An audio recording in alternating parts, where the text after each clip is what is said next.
Are you in now, Peg? I am, thank you, Peg. Thank you kindly. And then do your Zoom channel 3. See that? Your Zoom channel 3,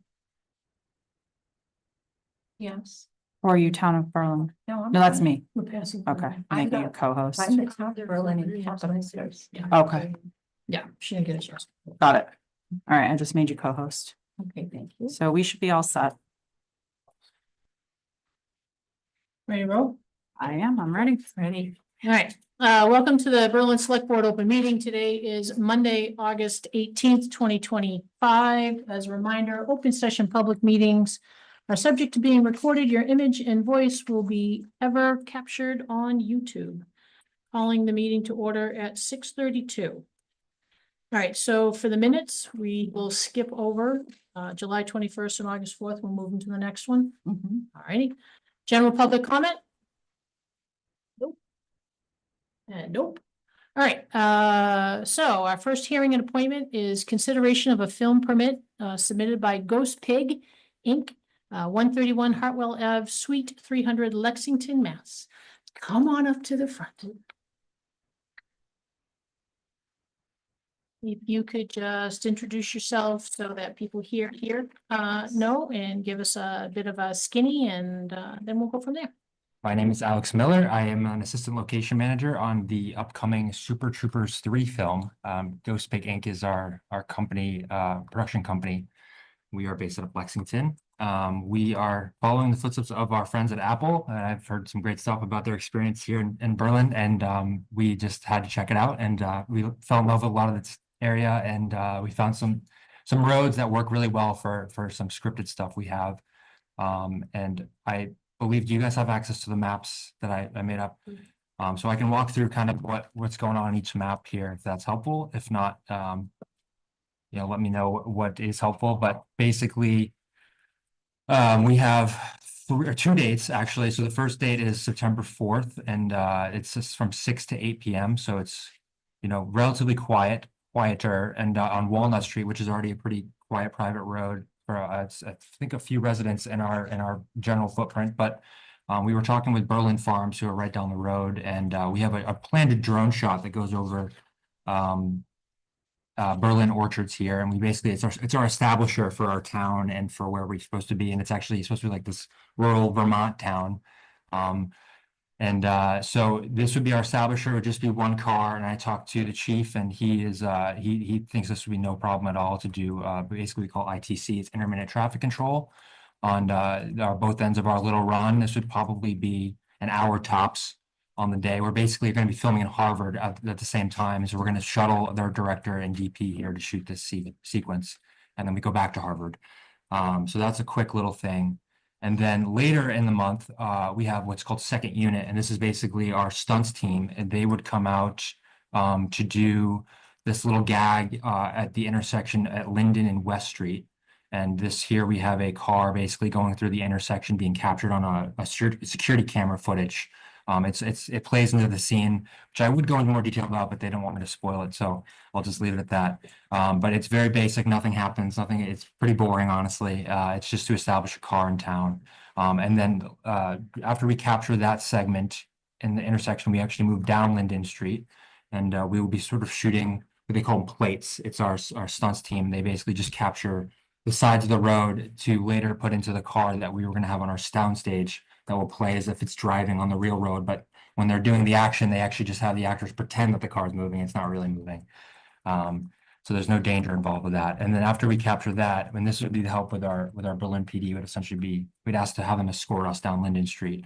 And this is now at around probably 7, 8 p.m. So ideally it would be even quieter than we wouldn't expect too much traffic. And then after we move down Linden Street, we find ourselves on Lyman Road, Linden and Lyman, and there's an embankment here, and we've come to find out that Kevin Pond, a resident in Berlin, owns this strip here, and he has given us the okay to essentially, we were going to roll a car down it, but now we're just driving a car slowly down it safely. There's no car flip. In the movie there will be a flip, but we're going to film it elsewhere, and they're going to sort of match it all together in the cut. And so, you know, the audience will never know, but we will actually be filming at 2 different locations. The dangerous element is going to be in Lancaster, sadly, so not as much fun, but our goal here is obviously safety, and we have our stunts coordinator involved, and we'll have we'll be working with the police department to make sure everything is as tight as it can be, and that we don't have any bogeys, as we call them, running through our shot while we try to do this scene down the hill. So that's me. Yeah. I mean, you're welcome to come check out the spectacle. Because it's, you know, like if the head just kind of sort of pops up over the aqueduct and then goes down, you know, just. It'll be pegged. It'll be me. Yeah.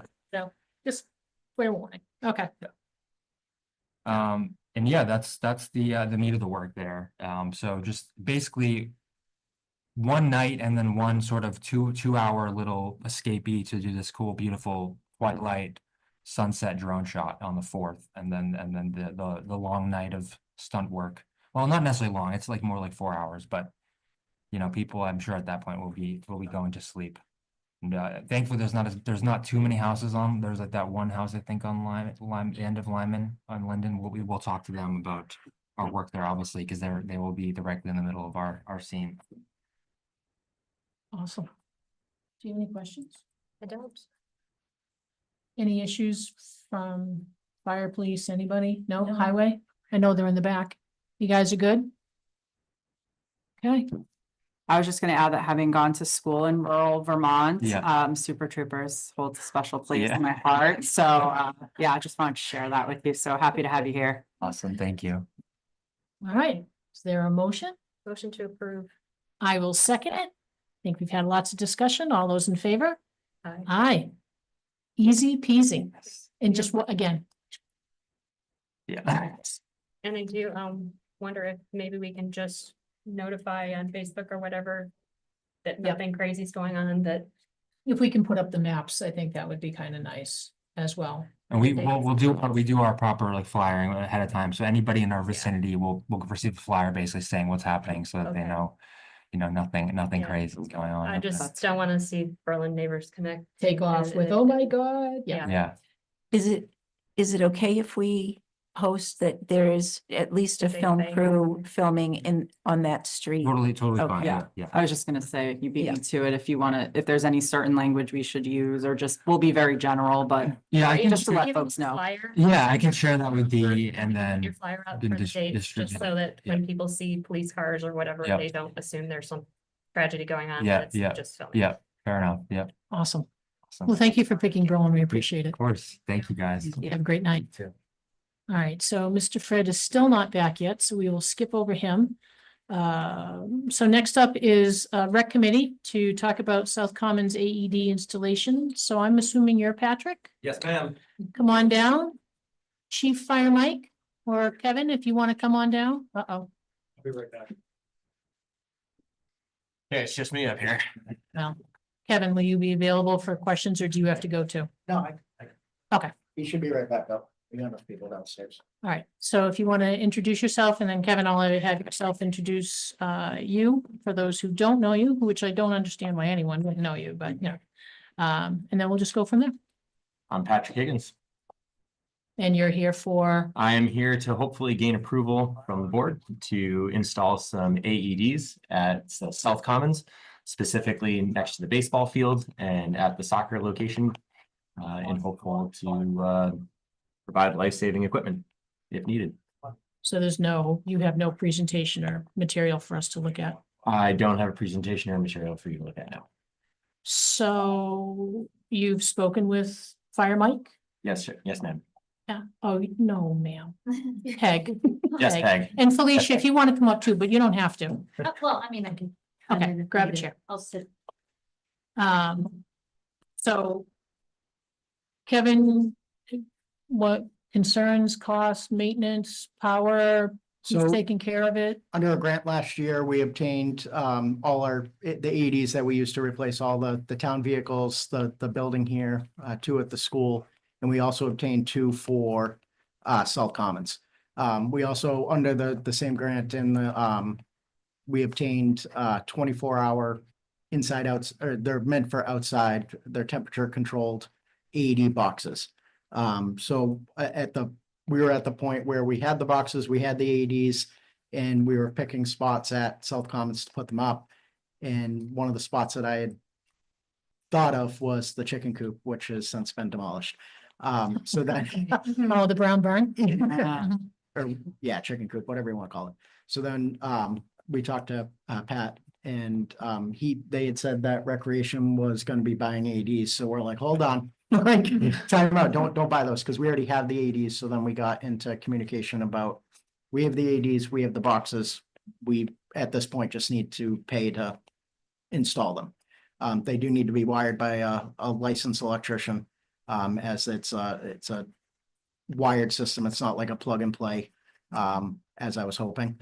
But they're meant to be able to be kept there 365 days a year. They're heating, it's a fan, not an AC, to regulate the temperature of the AED along with the batteries and the pads. On top of that, they will need a SIM card from FirstNet. Well, we use FirstNet as a town. With the SIM card in place, it will notify us if the box is opened, or if the temperature gets too hot or too cold. It will notify us, and then it does a 24-hour check every day of like temperature, and it monitors that the physical AED is there. But with the SIM card, if the box is opened, it auto dials 911, and it triggers a series of photos and a short video, so that if it was taken maliciously, we would hope have photos or videos that the police department could hopefully identify and prosecute somebody for taking it. I've had multiple conversations with the chief regarding this and about, why would somebody steal an AED, but I've stopped questioning why people do certain things. So Because you want to take it and go, "Oh, Felicia, let's see what this does," So So- one of the cost things that will need to be considered is buying a SIM card that actually has service, much like a cell phone or like a computer. Without the SIM card with service, the box would still auto dial 911, but it would not notify us if the box was opened, if the photos and videos were taken. If we get basically a dead SIM card, it'll still call 911, but we wouldn't be notified about anything, which kind of defeats the purpose, because without us checking it, at any hour of the day, that it could be stolen or taken or used. If it's taken for a legitimate purpose, if it's taken out of the box or the box is open, it would still call 911, but it wouldn't have a phone number associated with it. It's called a non-provisional 911 number. And we'd have to rely on that SIM card giving us a good enough GPS location on the 911 call to know that it was coming from that box. Whereas if we get a SIM card that has service, we can attach that phone number to the physical location of the box, and it can be flagged in the 911 system that number is associated with whichever box it is. I think that's the route we should go. It provide quicker access for emergency services if it was needed, or if it was taken maliciously to hopefully intercept the theft. you know what the next question is. Where's the budget question? It's a budget question, a cost question. Is it a town responsibility? Is it a rec responsibility? Cost of the SIM card? Oh, Fire Mike, come on up. It's back. Bring was gonna chair, be come on up. My exact question was the grant include money My for? sense is that fire is in charge. Bring of a chair. these at the Yes. end of the day, And nice to see you. which is Nice what to I was see you. hoping. Good to be seen. Yeah, I kind of echoing what Kevin said, that I think that is the best way to go. From a budgetary standpoint, there's no money in that grant that we got for the equipment and stuff that covers that. As a matter of fact, I don't know that we have any money left in that grant, because I think we used it all for the DFIBs themselves. But I can double check on that.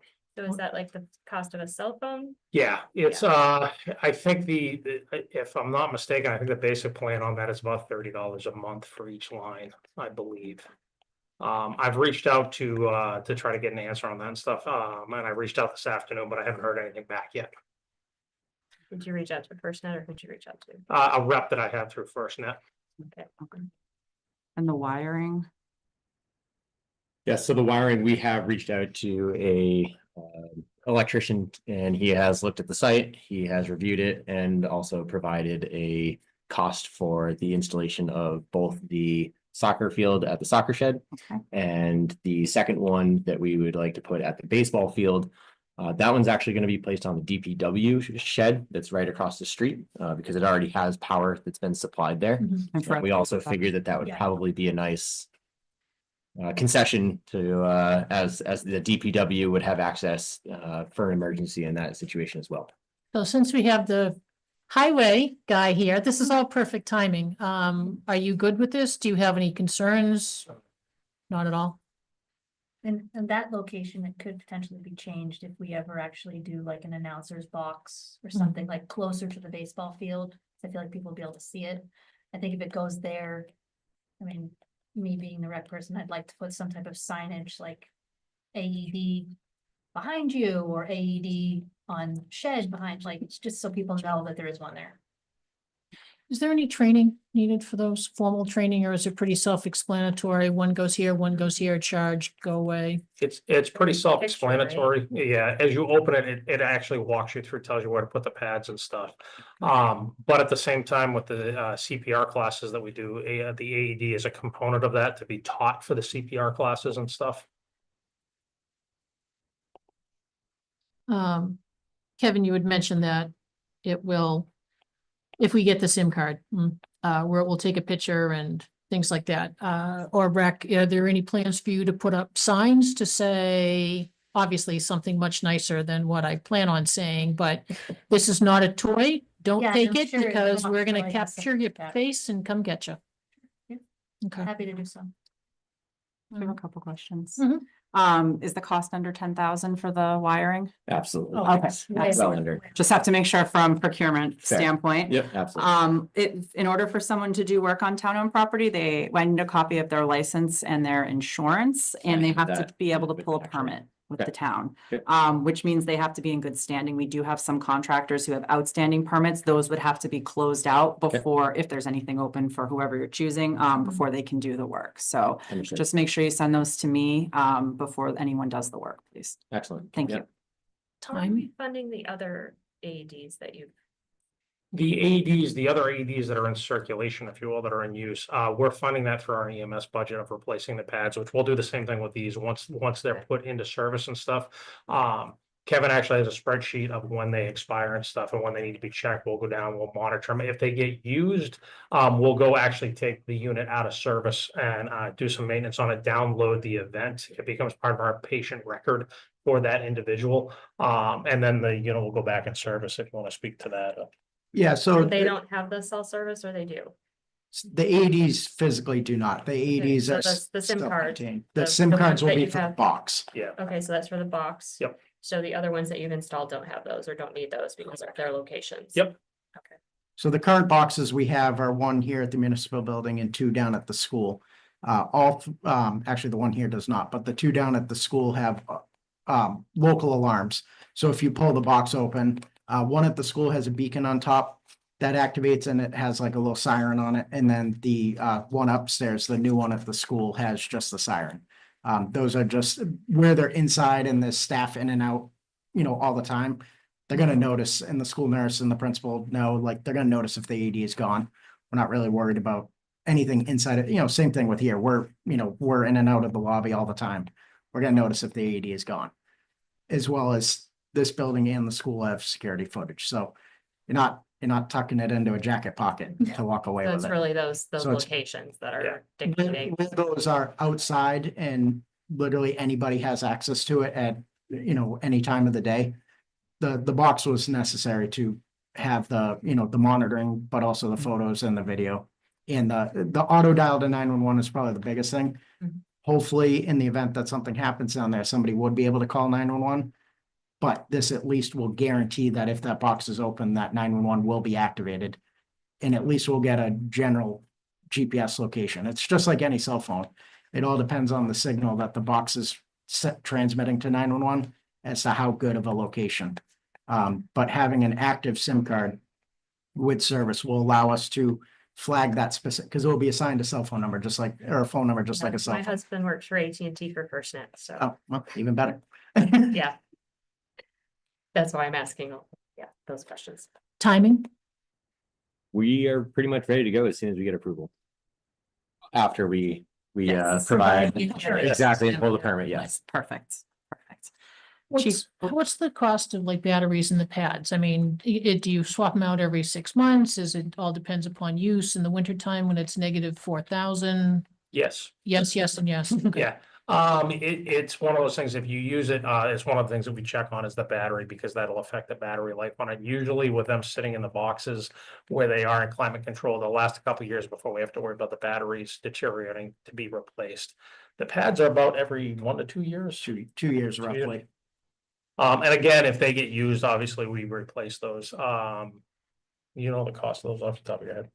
When we ordered them last year, they were about $58 for a set. We chose the 80s that we chose. The pads are both adult and pediatric with a pediatric key. So the old 80s that we had to buy adult pads and pediatric pads. The old pads were outrageously priced. They were like $200 something a pair. Yeah. And the pediatric ones were even more. So when we were choosing these AEDs, we were able to go with the Philips FRXs, which it's the same pads for adult or pediatric. Pediatric, you drop in a key and it converts the electricity to a lower dosage. Like I said, I think they were about $58 a set last year when we got it, but obviously that's subject to change. Mhm. The batteries, I could get you a price, but I don't have a price right now. No I have cost. one at my house and I just replaced the pads. They were $60 a year right on. And actually, and ironically enough, the battery just beeped at me. So I looked it up last week and it's about $250 for a battery. And that lasted me about 3 years. I know the batteries we have in all the units, they have a 5-year warranty currently. That we're about a little over a year into. Obviously with the use, like more so the ones in the police cruisers and the ambulances will get replaced sooner, when the batteries do die. Those are the vehicles that get the most common use out of the AED. And then we'll have to see with these outside boxes. Like I said, they are temperature controlled to a point. But I don't know. I can't speak to how well they, it all depends on the weather we have in New England. It's so unpredictable. So I can't speak to how long they will last. But like I said, they are warranted for 5 years, these initial ones. So where are you thinking of putting them? One's on the shed where your equipment is. I'm pointing like right through the both of you. So Fred, right? One's on the big white, or is it white or brown? Next to the salt sand shed? Okay. And then Salt where- sheds on the right and the building on the left is where we were hopeful to place it. and the other one? And the other one will be attached to the sidewall of the soccer concession shed. So in the winter time, if kids are down there and something happens, who's going to be responsible for shoveling a path to get to it? So somebody is not wading waist deep in snow. That is a great question. I can't see it would be the responsibility of the town or fire. I think Still there, though. someone's gonna run Still through there. snow to get Right, someone's It's better gonna than find, not but- having it there. right, it's an emergency, but at the same time too, you envision something. I just want that like to be out there that we're thinking of, oh my God. I mean, if people know that where they are located, obviously the easier accessible one would be on Fred's shed Correct. in this instance, so Or at the go school. there, Mhm. or Or at I don't know. Okay. I mean, if there's an event down there, obviously, but I don't think we're gonna have an event in. No winter, deep no winter snow. carnival. You never know. Come on, Never know. Felicia. I mean, just having them there is Yeah, more makes me things feel like better. For that you do have like the skating and stuff down there, so I think it's nice to have. Yeah. Something available for Yeah. that. Okay. In the winter. I cut you off earlier, sorry. I started to cut you off, so my Where- apologies. where are you? You're so It's your polite. turn. It's your turn. It's my turn, okay. Chief, are you in agreement with the proposed locations? Yes, yeah, I think they're gonna be in the best spot. The other thing that happens too is if somebody does dial 911 that's out on the field and stuff, they have the ability to be able to locate where the nearest defib is. So if somebody hasn't gotten it, they can direct them in that direction as well. So I think they're spaced out in a place that they're the best location for the entire area that it needs to cover. Maybe we'll add a third one when we do the project. Yep. By the pavilion project to be determined. We have a couple other spots in town that we probably need to put them in the future too, like 1870 Town Hall for events, the transfer station, the library. kind of spitball off the top of my head as we've kind of talked about this in-house and it's like, oh, yeah. Yeah, That's the those, spot. Yep, Oh, yeah, that's yep. the spot. Any type of marketing to get the information out there? I mean, just so that the town knows and not just those who skip down to the field might know. I mean, even those playing pickleball Yeah. and tennis. Yeah, we can never share know. it with people there. We can share it with all the sports leagues. And go out and email to all the participants, the league. I mean, Yeah. You put on the town website Yeah. as an announcement blaster Yeah. or a Facebook page or something of that nature as well. And whoever uses the field, let them know. Yeah, and we can even maybe get like a shot and show exactly where they are. great, Once yeah. they're placed. In, I think the other thing that can get done is, once they're in place, put signage up over by the pickleball courts and by the pond where the benches are, saying 80s over at, you know, Right. put the Right. 2 locations. Yeah. And then like identifying, call 911, like 80s located, this, yeah. whatever, so. You have any other questions? I don't. Do you have any questions? I do not. You guys good? Good. Fred, you good? Thank you for all your work on this. Your motion Should be great. Motion to approve. I will second it. All those in favor? I Aye. Contingent Contingent, I upon, was just gonna ask. Aye. if you could imagine. yes, contingent upon the license, insurance and, permit, information. Great. Cool. And is that rec revolving it'll come out of for the funding or? Yeah, All right. Awesome. Thank you. Appreciate it. Thank you for your bringing it time. up. Thank you. Thank you, gentlemen. All right, Fred, we skipped over you, but now you're back, so guess what? You get to come on down. Everything all good at, Well, the detective writing today, it's not gonna be the 30th. So. We actually reset the system and then we took it back down. So it'll be a trouble when we're all night. So I'll get phone calls. But it gives us time. They don't have to respond up there for a nuisance alarm and the route will come in tomorrow. hopefully, and Take care of it. all right, well, thank you, Fred. It's nice to see you. It's been. It has been a while. It's been a while. So this is for August. For July, right? July. This July report. Because I thought we missed a month. You sent it in, but you sent it in, but you don't think you were physically here. Yeah. Yeah. So I do have the right one. All right, yeah, so we actually got a lot done. I only highlighted a few things. All summer long, we've been working on the hazard trees. The pavement project got completed up there at Lyman and Crosby. I haven't heard any bad comments from it. Everything went pretty well, under budget as well. Roadside mowing continues to get done as we have time allowed. Same with the guardrails. Quite a bit of time's been spent on brush down around Marlboro and Chapin Road, getting ready for that always stop, which is going to go live next Monday, 25th. We had one guy resign. It was Mike, our building maintenance guy. We're in the process. Dee's actually got a couple of people in the new folder. Nice. So we got to start going through them. And here at the public building, obviously it's warm. They're still working on the system. They were actually here today. They were actually plugging into the new thermostats and doing their adjustments through the computer system and everything.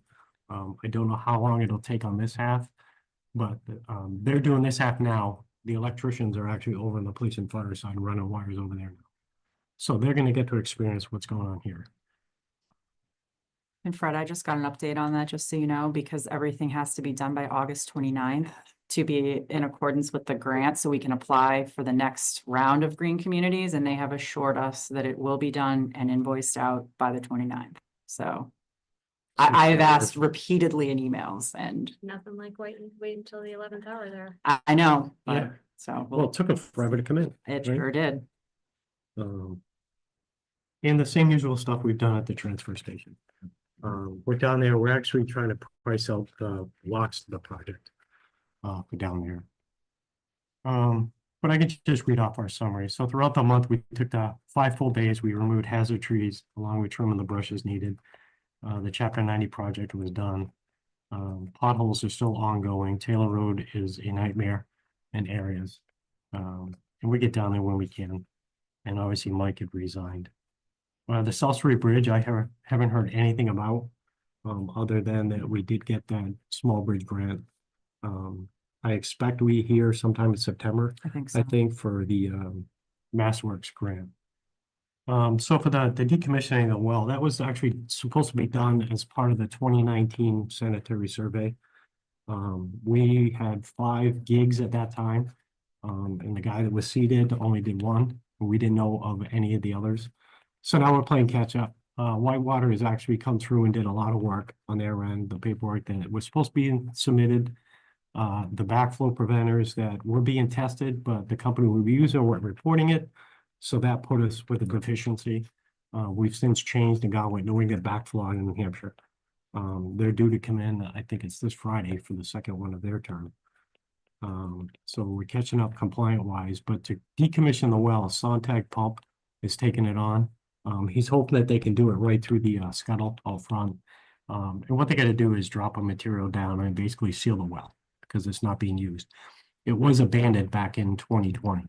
So now DEP wants it completely decommissioned, sealed, not being used. And we have till December to have that done. That is the last thing that is on our sanitary survey to get done. The only thing that we can't ever change really is the well is located within the 100-foot buffer. There's part of the parking lot, there's part of the street. So unless we physically move the well, we're always going to be in the 100-foot buffer. So that's all I have. Summer help still going on? Actually, 2 of them are going to be leaving this week. One of them won't be back. The other one is going to start coming in between 11 and noon time because he still wants to work. Nice. So he'll do like his football stuff leading up to school starting, and then once school starts. I can tell you the Lyman looks awesome with the new road, and a shout out to Chief Shartner. I don't know who was on duty Saturday afternoon, but they parked on the side of my lawn and it was awesome watching them take off 3 times to go get the stop sign, people who just seem to stroll through or even pretend it's not there. So who was ever on, please thank them for me. That's why your grass isn't growing. But that's one spot, but it's farther down. I just say. That's farther down. Mhm. Questions for Mr. Fred? I was just hoping you could briefly outline how you decide which roads you're gonna address with chapter 90 funds. So in the past, what they've done was all the superintendents before always kept a card index file. Every time a road got pavement, drainage, anything like that, it all got put on the cards. And it usually went 20 to 25 years before the road would see attention. So that's what we were doing with it. But as we've seen, they're unraveling faster because, again, back in the day, it was thin to win. So you're putting down 1.5 inches of binder, which is smaller rock, 1.5 inches of top, and dragging it as far as you can. We've actually changed. We've gone to 2.5 inches of binder, 1.5 inches of top, so we can use a 19 millimeter Stoller, which gives you a better base for the future setting up for whomever. If they catch in time, they can plane it because planing is like 1/3 the cost of having to rebuild. So that's what we were basing it on, but we can't now. It's just how the roads are starting to fall apart. We started to get a handle on them because before I had taken over, there was no paving for 2.5 years. So that set us back quite a bit. And with the amount of traffic on the roads, a lot of the truck traffic, they're falling apart faster than we can keep up on them. Our average chapter 90 apportionment this year, I believe, was 193,000. That doesn't go very far. If you That have to was gonna be rebuild my them. next question. Do you ever feel like there are enough funds allocated to you for this? Not at all. Never, right? I'd be happy if they put something separate, like, chapter 90 should be strictly road work. We have all these bridge structures and culverts that need work as well. So that should be a separate thing, give us money for bridges, give us money for roads. It's hard to split between the 2 of them. And that's what we're finding with, because, as you can see, the Salisbury Bridge has been out for that long. The one just before it is going to be the next one to go, so that road will be closed again. It's crazy. We had a car accident on a bridge road today. Lady hit the guardrail and then hit the bridge. So we have the state engineers coming out to do a re-inspection. They just did it within the past month to see if anything was caused damage to the structure. And how much of your time actually goes to this kind of work? Do you have a sense of how much like putting the projects together. putting the projects together, like having the guys out there and doing these things? Well, the project we set up the year in advance, and then that way we know what kind of money we have to spend. We can go out, if it's not a full section of the road, we measure it out. We have our figures, and then we have our representative come out, and they run their own figures, so we can compare, make sure we're not getting gypped. But overall, it could be 15 to 20 hours, in the initial. And then we usually, the only thing we're doing when they're out there doing the work, if they're pulverizing the road, we're out there making sure things are going right. When they're out there paving, if we can't get details, then we're just doing road closures. And then it's just up and down. So paving, depending on the size of the project, it could go 2 days on a road. The same with reclamation, that could be a day and a half. It all depends on how fast they go, weather cooperation. And then we could be, again, depending on the stretch of the road, we could be from 2 weeks to a full month doing the backfilling edges, filling front lawns, doing driveway approaches. So it's a big project. That's why we try to do it early in the year, so we can at least have the rest of the summer for other projects. This year didn't line up as well, because we had it set up originally and then we canceled it and then we had to reapply for it. So that got us later in the year. Thank you. I just wanted to give you an opportunity to sort of explain the huge amount of work this is and how much effort you put into, trying to make the roads nice here. Oh, yeah. Yeah, I mean, it's frustrating sometimes. I know there's a road out there that, residents were promised the year I took over that, oh, well, so-and-so was gonna pave this road. We really can't, because we got something that's even worse. Yeah. Um, And there's never enough money to go around. So every year, the state sends out a survey, what you think, how much you would need to come up to acceptable road. And it's like every year I write the same thing in, even for our bridges, it's like 3 to 5 million to actually get everything caught up. So we're proactive, not reactive. But we don't get feedback, or at least I don't get feedback on the survey submitted. But every year I say the same thing. There's not enough money. You look at the cities like Newton, Wellesley, all the big places, obviously they get a whole bunch more. And they don't use it every year. So they could have $3 million in their bank. And they just hold it. Well, if you're not using it, then don't give it to them. Take and split it up amongst the smaller people that are using it. There's an issue with the formula. I don't know if you're aware, but there's an issue with the formula where it gets disproportionate. The larger cities get more and more each year because of the way the formula works, and the rural get less and less. Yeah. So that's sort of the situation we're in. And I know there was legislation to sort of address that just hasn't gone anywhere. So I will bring you feedback Yeah. along. Ann Goby talked a little bit about that. She holds a weekly or bi-weekly rural sort of development meeting with small towns. And she talked about, I think, was it last year, there was a little bit of a supplemental for rural communities? So they actually, it was, I can remember the terminology. It was like the millionaire's tax or something like that, Okay. that we had gotten a little bit of. It wasn't a lot though, right? No, everything is usually a portion of, or a percentage of your chapter 90 apportionment. Mhm. So if through- your chapter 90 is already Low. fundamentally low, then you're, you're getting a piece of it. Yeah. That's how it was when they went through, I think we're on our 3rd year now for RAP, which was Winter Recovery Assistance Program. That too was similar to chapter 90 where the money was yours, but you had to, every time you were going to do a project, you didn't have to get the project approved, but you had to send in where you use the funds. So they knew they could keep track of what you were doing with the funds.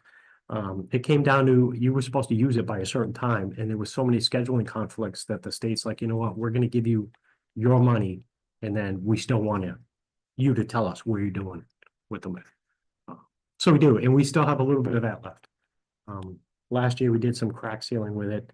This year, we were hoping to do more crack sealing, but instead we took that and put it on the overlay up on Sawyer Hill, because that road is just unraveling. And that too, I remember when I was knee-high to a grasshopper, when they overlaid that, I put my Schlage house key down And the overlay wasn't even half the key height. So you can see why it's all coming apart. It was all thinned in. So, And unfortunately, many of the Berlin roads are now cut throughs. yes. You know, I'm not gonna go sit down 495. I'm going down Linden, Crosby, around, oh, looky, I'm on the highway. Right. Anything? Kristen, anything? Good. Okay. All right, Mr. Fred, lovely to see you. Thank you for everything that you do. Great. And your gentleman as well. Town looks awesome. And I'm surprised, Fred. There's no like countdown on your report for winter. No, You waiting? I am, because I don't know, I've heard a couple things, we were colder, but they said the same thing last year, so I don't want to get your hopes up for snow. And then have them fall apart, so. Do you mind hanging out just a little bit longer for the parking in front of the general store, just to be part of that conversation? All right. Well, speaking of parking in front of the general store, we have no consent agenda tonight, so we're gonna zip into other business. And the first one is parking in front of the general store. Do I get a pass tonight? For what? Oh, I mean, I'm fine with that, but. If we could do this so that we can get Fred. Yeah, we can and get Fred for everybody me. Out, that would be good. Well, how about we'll do the general store and then And then we'll, flip back to we'll, Kristen. yeah, we'll skippy back to you. Okay, no, you don't get a pass. All right, so. Kristen, do you want to talk about this? What it is? So this came up, we had a complete street stakeholders meeting on August 4th to discuss conceptual plans for the proposed street improvements on Carter, Woodward, and Central. So this was really for the immediate abutters to get a sense of what their thoughts were on 3 different basically conceptual plans that were put forth. This is like the third of 3 meetings we've had. One was an initial stakeholders meeting, then there was a meeting with town representatives, and then there was a meeting with stakeholders again. So at that meeting, the issue of parking spaces and the sidewalks that are going to go in front of the general store came up, and it was discussed that those parking spaces are not legally sized at this moment. So there was a concern about danger when folks are opening their doors and entering onto, actually opening their doors into oncoming traffic on Route 62. And I know Lisa was in attendance at that meeting as well. I don't know if you'd like to speak to it a little bit further. I just, I think this is something that we weren't aware of, but we're actually in violation of state law. You can correct me if I'm wrong, but I think that it's 700 CMR 9.03. They're supposed to be 12 feet and there are not 12 feet for parking there. Does that sound correct? Not being aware of it before, I think that we could have just gone, okay, but now we are. And now, you know, we're in a situation where we enforce or we're liable. Correct. Typically, when things are designated parking on the side of like something like 62, MassDOT has to designate them. Mhm. I'm sure these were never designated parking spots because they're not wide enough. I feel, you know, rather horrible because I know that the general store uses those and relies on those. But I don't think as a town, we can know about this and know that it's a safety issue potentially and not step in and do something about it. And the truth of the matter is too, when you do put in the complete street stuff, there would be no choice either way. And I think we are better off starting now Mhm. than waiting. Eric, did you say something, or maybe it was my imagination? Either way is highly possible. You can't back out onto Route 62 either if you pull in? That does the CMR as well. You can't back onto a state highway. Okay, But I think our loophole in that is that we maintain that road. So I think part of that CMR is that the state maintains it, but we maintain that part. okay. So maintain, you mean by plowing Plowing, and taking care of it? Potholes, yes. Okay. Okay. Chief, can I just ask, is that, do you want to come down? Because so that the folks on TV can hear you, otherwise they can't. They want to hear what you have to say. I know, like, in my former community, like Route 56 goes through it, and that's a state road, but there's a section that's called Pleasant Street, which is still Route 56, but the town maintains that portion of the road, so we are responsible for the maintenance and therefore can designate the, rules on that. Is this similar because this is Central Street portion of Route 62 and it's sort of the town-owned portion? Is that what you mean? Okay. Yes. I'm kind of familiar with what you're referring to, then I wasn't sure, but. Yeah, I mean, it depends on how you interpret it. Everybody interprets it different ways. My interpretation is state highway that's state maintained. It's not state maintained. So the Central Street portion of it's not state maintained. When does it go back to becoming state maintained? 495? Yeah, At the on-ramps onto 495? Yeah. yeah, because we stopped plowing it, Taylor. Okay. How wide is that section that people are parking in? I mean, it's wide enough for me to park a Tahoe there and get out. I mean, obviously I wait for traffic to not come so I can open my door, but so it's gonna be 10 feet wide. Okay. Our parking says 10, the state says 12. Yeah. We know that you have to sort of shimmy out of there when you do that in order to not be in the road. We Yeah. do know that. Yes. What is your feeling about the width of that for parking? Is that a safe parking space? Hey, for vehicles, I'd say yes. It's safe. Well, I mean, nothing's ever safe today, but because especially with distracted driving, nobody's ever safe. But my 30 years here, never had an incident up there other than the crosswalk complaints. But I mean, just today, the fire chief and I went to the store for lunch and somebody was parked right in the middle of the crosswalk. And yeah, so that becomes, unfortunately, a few bad eggs ruin it for everybody.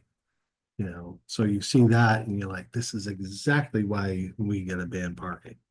Keep the crosswalk wide open, because like I said, I hear complaints about the crosswalk a lot.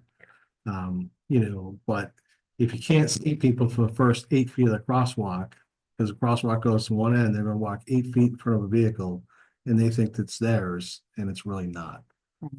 Usually crosswalks is, stops at a curb and then you walk out, where ours goes side to side. And I watched Officer McDonald in a yellow reflective traffic safety vest during the Apple shoot use that crosswalk. And there was almost a giant accident there because the woman slammed on her brakes when he was in the crosswalk and the woman behind, I guess, didn't understand why. So she started honking at the person who stopped short in front of her. I mean, Officer McDonald is a decently tall gentleman in a reflective vest and people still weren't stopping. So I get a little bit of the concern there where people, as we know, just don't unfortunately pay a lot of attention. So, I mean, do you think there's a visibility concern with those parked cars in terms of seeing the crosswalk? Well, I mean, we do have those white barriers. It would be nice if we actually put one there to delineate so people don't cross over, because even if you go over by a foot, you're still taking away the line of sight. Right. I mean, I think there's some temporary measures we can do to protect that crosswalk in the meantime, because I know the complaints have come in and they have gone up. I mean, I'm comfortable with the cars parking there because I'm used to it. But you also have to think of the people that are coming through following ways and watching their screens and whatnot that aren't familiar with the area. And not going 25, because Yeah. that speed does reduce a bit quickly from 45 to 35 to 25. As a out-of-town person, I made that mistake a few times. But once you make it a few times, you never make it again. I know. I didn't want to play Frogger with anybody, so I learned really quickly. And you also have a few officers that sit and watch pretty closely. That'll slow you down too. But you're right. If people are just trying to cut traffic through, they don't know. Yeah. And I do think it's important to verify that it is considered wide enough, both by our rules, and then I would, just check with our legal to make sure that it doesn't have to be 12 feet, because I know Okay. the engineers thought it was not wide enough now. Yeah. So I want to make sure that this is sorted out. Yeah. I mean, I wonder how, other towns get away with it in downtown, where they're parking on both sides and, go downtown Hudson and, the cars on both sides, you barely make it through and they're saying 62 is not wide enough. I'm like, No, I mean, because it's considered state highway, not a road. even with the cars parking, you see dumpsters, pickup Yeah. type vehicles. I'm not speaking well right now, but like a construction vehicle. That is certainly bigger than your Tahoe. Mm. So when they pull up for lunch, now you're even wider for the truck coming out this way to see it. And then good luck to you if you're parked in front of it, because you just punch it and go and hope that there's no one coming up because you can't see. And it's, I know that you said that, you know, nothing has happened in 30 years, but I think they would say the same thing in Concord. Yes. And they just had two awful in the last couple of years. Yes, I'm not going. So I don't want to be sitting here Yeah. where We didn't do we anything didn't in do the, anything, and Yeah. now I'm looking at somebody has been injured because we chose to not follow up. Yeah, we can go out tomorrow, measure and make sure it's the 10 or over, and you know, maybe we'll bring a couple of those white barriers up there and put them prior to the crosswalk, so people don't pull into the crosswalk. Like I said, if you could check with legal as to whether we have to follow MassDOT rules or whether we have to follow our parking rules, I because think there's a whole 2 feet difference there. absolutely. That was gonna be my suggestion, if we can measure and if you can let me know, and then I will confirm with legal counsel. I mean, I hate, this is like my new favorite expression. I hate to be the skunk at the garden party because everyone loves that expression, but I mean, this is where we get into liability concerns and obviously not wanting to harm existing businesses by any means, but we worry about people suing the town. And unfortunately, you know, we have it's a very the litigious. quote unquote deeper pockets and it's a town road, so they're gonna come at the town. And Correct. so I think it's important just to explore it and make sure that we're okay, rather than have something happen and go, oh shoot, we should have done something and we knew about it. So I can completely understand where you're coming from. But I would want to, you know, see if there is a way that we can legally make it happen. I just think we need that confirmation. Yeah, it's complicated. You would have to, my guess is you would have to go through MassDOT, Hmm. which is not They're not super fun to keen deal on- with. keen on And that they're sort not of thing. timely either. No, no, you can't get anything fixed for years. Because I did Yeah. sort of a lot of looking today about how we could possibly work this and how we could, if it is not compliant, and I didn't come up with anything, Okay. so. So if it's not compliant, so you measure, it's not as wide as we think, you check with, I'm pointing at Kristen. Yep. You're checking with legal on the parking rules.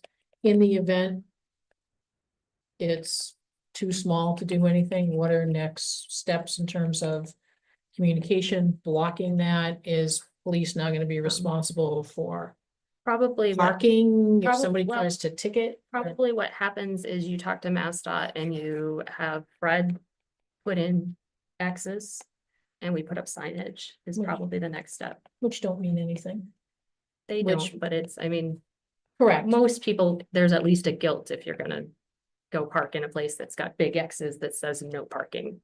So in the event there is exit, Yeah, no we have parking, we have the barriers to So you could assist. Also have to be careful with those on the state side of Yeah. the state road, Yeah. so all of that. I Yeah, think they're all, has to- they're all. Oh, Mass They're not DOT barriers, apparently so, not keen on yeah. barriers in Yeah. their spaces either. so in the event, again, playing devil's advocate, in the event, too small, can't do it, signs, XXXX. So sad, too bad, I'm running in and I'm getting something, I don't care. Mm. Are you gonna start, proverbial you? Yeah, You're gonna start ticketing? we do have, thanks to Dee, she came up with a template. We do have citations we can issue. The downfall is they go through Clinton District Court, not through the town clerk, which will require the officer to go to court for 4 hours overtime over every $20 parking ticket. So then we'll need some form of communication to get it out there, because obviously we want it to be safe, but yet we don't want to incur gigantic costs for your officers being held up for 4 hours for, is that your car? Yes. Did you park there? Yes. Did you know that there was a no parking space? Yes. So sad, too bad. Now you annoy me. Here's a $50 fine. Yeah, everybody wishes it was that easy. Yeah. In my mind. No, yeah, spell out, I think it's $20.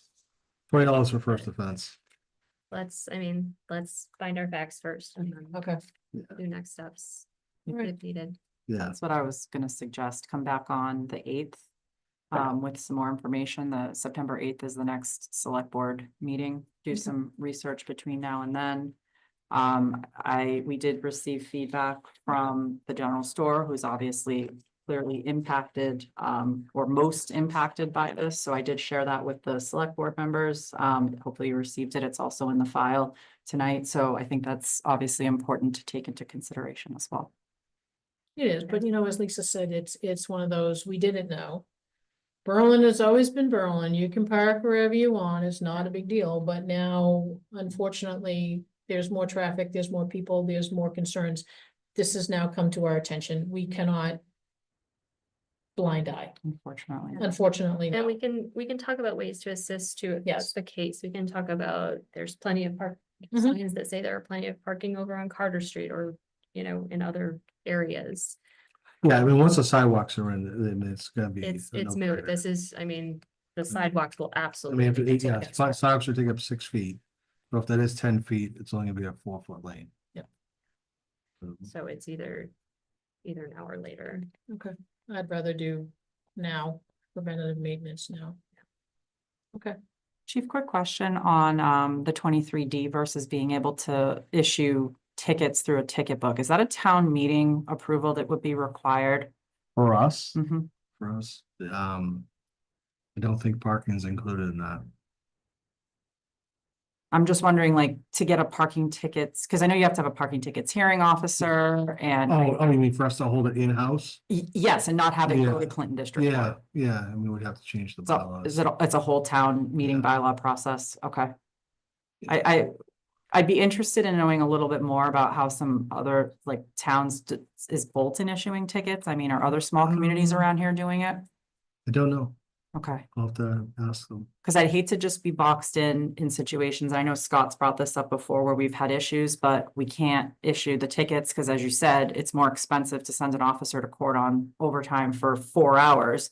But at the same time, we want to be able to give you the ability to enforce laws and regulations. So I feel Yeah, like I we're mean, stuck in it'd be a nice if we can do it catch-22. right here and have hours day and evening, like, 2 PM to 7 PMs, and we can schedule hearings where officers are working and, it's no cost to the town. Well, the way we did it, it was actually a civilian, non-police officer in my former community that did that, and people had to request a hearing after they were issued a parking ticket, and those were held like once a month on, say, like the first Monday at 10 AM, and you came, you showed up, and the hearings officer made a decision, yep, I'll waive it, nope, you have to pay it, and that was it. Yeah, that'd be a lot easier. All right, so that's something we should look into. okay. Any other questions? You good? I'm You good. good, Kristen? I am, thank you. Thank you, Chief Shatna. Thank you. All right, so we're gonna skippy-doo back up to the town administrator report. Apologies for keeping you, but didn't want Fred and to stay any later than necessary. Oh, I don't mind being bumped. I was actually hoping I Thank got you off for the hook. staying. Speak quickly and use every other paragraph. Okay, Mhm. will do. Sorry, I just want to make one more note in here before I forget. Yeah, I mean, if it's a change in bylaw, it's a change in bylaw. I mean, we're gonna have to do an ROI. Is it much easier to get someone, potentially train someone? Or Eric submits 4 hours of overtime for 15 officers every week? Well, there has to be a better way and not all cities and towns are doing it this way. So I think it's worth at least a little bit of investigation to see what we can come up with. And, is it as simple as literally taking a bylaw to fall or spring town meeting and seeing what happens? And if it passes, then we do it the different way. Well, and maybe too, where, if it is, obviously, if it is, we decide to do a town person, then, here's the defined process, so it's not, oh, they're putting someone in there who's a hard butt, or, oh, yeah, go ahead, so. Well, it's taking it off of an officer and Correct. at least in my former town, it was a select board appointment and it was a 1-year appointment, just like everything else that gets done. And that person did have the training and experience to be able to do it, but they were basically a non-biased party, if you will. They're a third party. They're not a town employee. They're not a police officer. This is what they do. Well, the nice thing is that, you could potentially look at retired police officers as I well, was who just gonna already say. understand. That's the what we law. had. We had a retired police officer who did it. Right, so when someone comes in and says, I've researched and, section 85 CB paragraph, blah, blah, blah, the officer can say, yeah, no. But if you don't use an officer, you avoid the conflict of either A, I wrote this ticket, so I can't hold a hearing Correct. on it, or B, oh, hey, you just did that because that's your buddy. Which you get that. C90, section 28, half, one half. Sorry, can you give me that again? MGL C90. Yep. Section 20A, one half, non-criminal disposition of parking and traffic tickets. This allows cities and towns to adopt a non-criminal ticket system for motor vehicle parking violations and some moving violations. Instead of sending every ticket to district court, the town can have a parking clerk appointed locally to process tickets, provide a local appeal hearing before a hearing officer appointed by the select board. If someone is still unhappy after the local hearing, they can appeal further to the district court. Beautiful. Nice. See, we just had it in place, so I didn't know how it became to Okay. be, if you will. So that's perfect. And it worked very, very well. That's a nice little project. Yeah. We'll have some A fun. nice little project. I was just gonna say, we have some people who are great with research around here. Yeah, I think no problem. Yeah, quick fingers over there, Stuff, you know, like, so yeah. be careful, you find this stuff, you know, Yeah, just and- saying. Beg, borrow, and That steal would some be- bylaws. I think that would be phenomenal. Yeah. I think that would be a great idea. Agreed, I like that. We can get some bylaws from other towns that have done it and correct. beg, borrow, and steal. Awesome. Alrighty, so TA report, you're up. All right, as I started to mention on this last item, we had the stakeholders meeting for the town center improvement project. We would like to have the conceptual plans presented by the engineers at the next select board meeting, September 8th. Want to get some news out about that to the public through our website and Facebook. There were two kind of key issues that were discussed. One was making Woodward a one-way street, and the other was the placement of the sidewalk on Woodward. There was some discussion that should it go on the 1870 side, should it go on the church side? So you have a complete triangle in which to walk around. But there's complications with putting it on the church side with cost and relocating telephone poles, getting easements, potentially being on church-owned property. What are you going to do with your diagonal parking space? You know, it can be done. It's just more cost. It's a more costly option.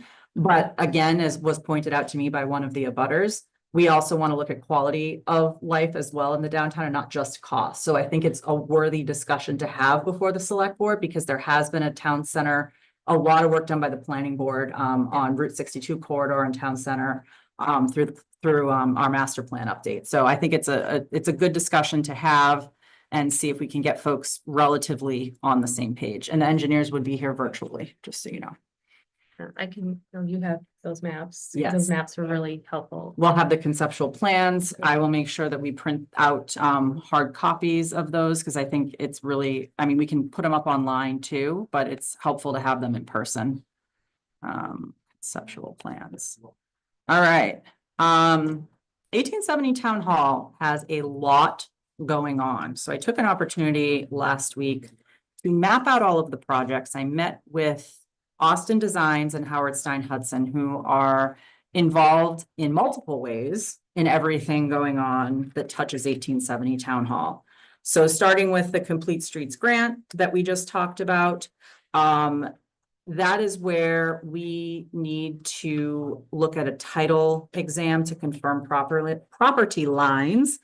I had two title examiners. One ghosted me, the other one said no. So I now have a third title examiner. It's going to cost less than $2,000 to do all of it. And that funding can come out of the 1870 Town Hall revolving. This is actually being recommended by the engineers for the Complete Streets project so that we don't do anything on somebody else's property by mistake because the property lines are a bit hazy Questionable. and questionable. And we don't want to put something on a neighbor's property. You know, we want to make sure that where our rights are and where they lie. So I want to move forward with that piece of it at least. And the next piece we're talking about are drainage and stormwater issues that flow 1870 and Bullard kind of as a site. So we do have two contracts going on paid for by ARPA to look at those matters. And the next step there is to do a test pit in the parking lot to check for ledge, which I know we all know is up there. But they want to see if there's any infiltratable soil. If there isn't, they're probably gonna have to put a catch basin down at the bottom of the 1870 Town Hall driveway and tie into the existing system that's down in the street. So we're moving forward with that. We, you know, if and when, and we'll talk about this later, we do the septic testing. They want to do a test pit at that time for the drainage at 1870 to save cost, obviously. And well, next 18 Town Hall septic. So we want to discuss that a little bit this evening. I did send the quote to the Board of Health. They are able to come on the 8th. I know that's a bit of a packed meeting already because we do have the assessors coming and we have Complete Streets. But I did want to see if they had any input since this was an issue that they brought to our attention.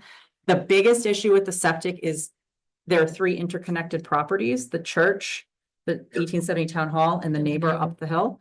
None of those properties can be sold, none of them, until this issue is fixed. This was a 2020 edict that was decreed, and I dropped the letter in the folder for the board so you can see it. And given everything going on at the church, given some of the suggestions that have come up about should we lease or sell 1870 Town Hall, and given that there could be potential that the neighbor at some point might want to sell that property, this all really has to be corrected. And what precipitated this issue, I did not know the history, but when it was changed in use from town offices to a function hall, that is actually a change of use that has a much greater impact on the septic system. And the septic system was not updated at that time to meet the change in use. So we cannot actually continue to use this or expand our use. We're sort of on borrowed time right now. We cannot really continue to make 1870 what we've talked about because we don't have likely the septic capacity. They need to do a test. They need to see if we have it. And what's probably going to need to happen is we're probably going to have to put a septic system at the 1870 Town Hall for itself and or possibly shared with the neighbor.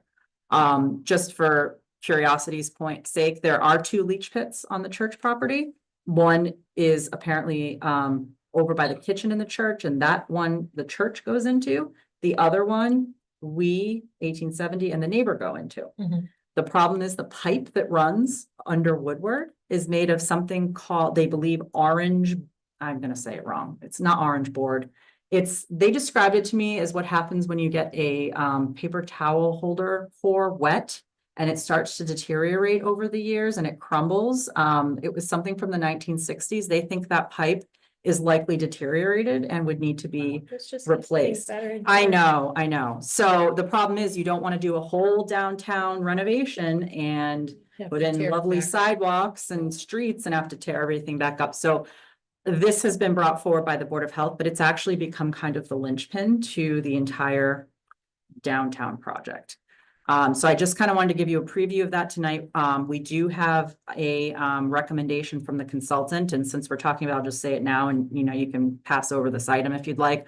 It would be $11,400 to explore the site, to do the measuring, testing of the leach pit for capacity, and to do some test holes regarding where we could put septic if needed on the town site, and also to investigate the condition of the pipe that runs under the road and design a solution. So that does actually not include the solution. That includes all of the testing and design needed to get us to a solution. I had a really bad feeling when I first learned of this that we may need our Apple money to address the septic at 1870 Town Hall. I'm thankful we have it, but I believe that's what we're going to have to use. So if we want to continue, if we want to continue to use it in this function, either to lease it as a function hall or to sell it, this has to be addressed either way. We can't sell it until this is updated. So that is a problem. So unless we want to just return it to a vacant building that is used for office space, we have to deal with the septic. Where does the church come in on this? Are they going to be responsible for any of the costs? Or That is the church only holds our leach pit. So there also, though, are no apparently legal agreements in place that they could find. So this will involve some legal cost. I know, handshake deal. I think this has been pushed down the road. Yes, it and has. Pushed down the road. Oh, and this can't pushed have down been the kept for road. years.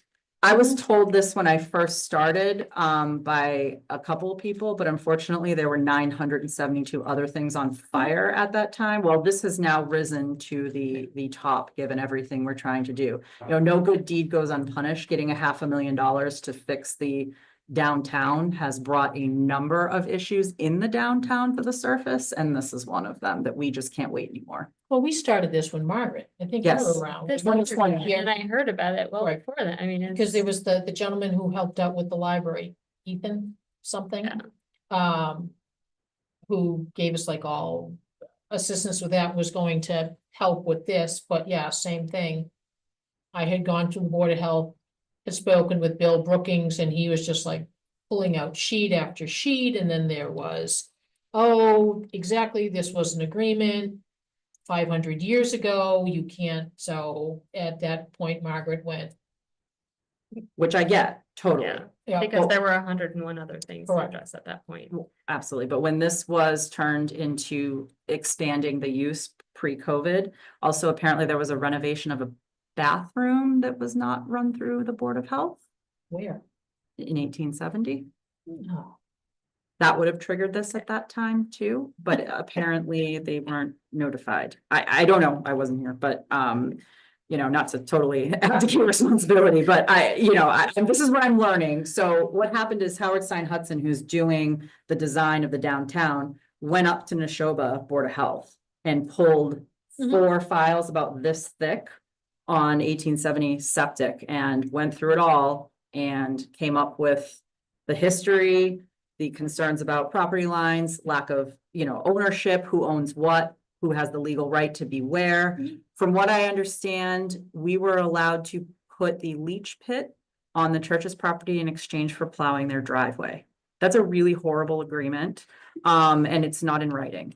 So, yeah, we need to fix it. Yeah, We 'cause there's- really do. So do we need a motion? I mean, I would love to move forward with this sooner rather to than do this. later. My only concern is I know Bill Brookings and Paul McKelk may have some input. They can come on the 8th, but I would love it if you were willing, provided the Board of Health was on board, if you will, to allow me to move forward with this process using 1870 revolving fund. I mean, Paul was here the other night and we all know that this is an issue. We all know that this is an issue that isn't going away. We know that we have to fix it Mhm. before we do the complete streets thing because it's absurd not to. So I have no issue with going forward without. And I'm happy to work with the Board of Health if there's a couple things on that scope of work that they want to tweak. I Absolutely. can work with the engineers and Board of Health to get it fixed, but I kind of assume if we're paying for it, as long as it makes sense to Board of Health, there shouldn't be a major issue, because they're actually the ones that brought it to our attention. How are you feeling? Other than, here. Oh, I know. We can't say what's whizzing around Yeah. Peg's head right now. It's just like the driveway at the parking spots at the general store. Yeah. We now know about it. We can't continue to do this. Didn't know that can't sell anything, so that's a huge. Yes, concerned about the 1870. Yes, concerned about the church. Bigger on that neighbor. Sorry, you can't sell your 100%. house, so that to help her, and then they're an older family in town. So Correct. yeah. Which you said much better than I wanted to say. I didn't say, but yes. So whatever the In terms of family priority, wants yes, to I think do. that- And now you have structural issues at the church. So the church is making And then- some decisions as well. I'm not saying that they're selling, but you just Yeah. don't know. Everybody is kind of in this limbo phase of all 3 property owners. What do we do with our properties? And the answer is If that property Nothing. owner sells, do we end up in a huge legal thing because You can't nobody? sell, and we've done it, yeah. Board of Health will not sign off on whatever Title V needs to be signed off on for a property sale. Well, and keep in So, the back of your yes, mind I- too, the whole plowing, because I know that was a concern where they come up the driveway or where they start to turn to plow, they were pushing the snow right onto the top of the leach field. And so it was, yay, you're plowing, but look what you're doing. It's like, well, pick one, you can't have both. Right. So. Well, and just the visual or the perception of the town plowing on private property. I mean, we used to get requests for like, this person's 95 and doesn't have anyone to help them. Can you please plow their driveway? No, because then we would have to plow everybody's in town's driveway because again, you can't use public resources for private purpose. So we don't have anything written, but yet we plow the church's driveway. That just has appearance of impropriety written all over it. To quote him, this is why we can't do nice things. Correct. Yeah, I mean, Lisa. if I'm you wanna really a go pain ahead in the and- butt, I'm sorry, but Oh, it's No, not a pain in the butt. I mean, this it's is, not. It needs this to is be your fixed, and responsibility. It has, it is had already It's just gone kicked. on too long. yes. Um, And we so- have them, I mean, I hate to say we have the money, but we do. Well, We we're in a wouldn't lot have. better place than we would have been. We would have to go to town So meeting and use let's- free cash. And I let's think, Look at it as here is the, and I think that's the what lemon- was, right, was Margaret's lemonade for hesitation the is that we lemons, started yeah. looking at it and just looked at the budget and went, we don't Yeah. have this type of cash sitting around. Correct. So let me just tell you quickly before you decide for sure what that 11,400 gets you. It's a maximum of. So if they start doing some of this testing and they determine it's too small or we stop, it doesn't mean that we would spend all of that. It doesn't not to exceed yeah, and 11,400. conversely, they said if they don't spend it, they'll. Right, we won't. They will spend not it. charge us, Okay. but what they would do is excavate the access to the pipe to check that deteriorating likely pipe under Woodward, measure the leach pit, clean the leach pit, do perk testing, determine the leach pit capacity, and they will actually update the septic tank at 1870 because we have learned this process. That is currently not to code either. So that will get us all of that piece of it done. And then it will tell us what we need to do next and how much And that will likely cost. None of that is just Band-Aids, right? No, no, Just no, that- this is to determine a permanent solution. That's Okay. peeling back the skin. Okay, I'm just We looking need to at see what's like under the there. septic tank being changed and all of that, like that's not a Band-Aid. and No, we're that's a gonna have to- that's required first step. First step, okay. Yep. Cause we don't wanna do interim Band-Aids, we wanna No, fix the problem this time, correct. Okay. fix the problem. So sorry, I kind of swung right into It's fine. No, it's six fine. C, but It's fine. it was in here too, so. All right, so, motion to approve going ahead with that particular work. And I will work with Board of Health. Okay, definitely second it. Tons of discussion. All those in favor? Aye. So again, marketing information on this impact, I wish Eric was still here, Eric or Fred, impact to driving down Woodward, neighbors, impact to the center of town. It would be like an afternoon, like a couple of hours, and Just make it's sure- not, but yeah, we would. Just we would make sure sign that it gets out there so that, oh, what do you mean I can't get down Woodward or I can't get up Woodward and. Yep. Okay. Post it wherever it needs to be posted. All the abutters. All right, See, we should have skipped over your report, just saying. I gave you the chance. I know. All right.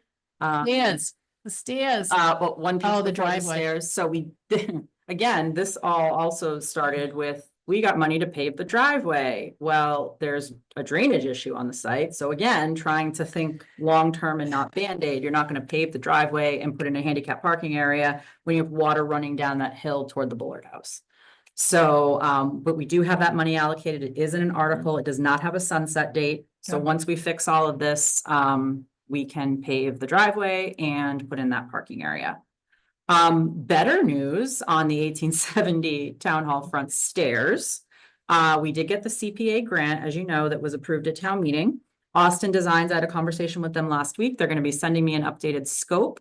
What they're actually recommending, which I think is really smart, there's only so much they can do to straighten out those granite, the existing stairs, and they're still gonna have kind of the dimples in them.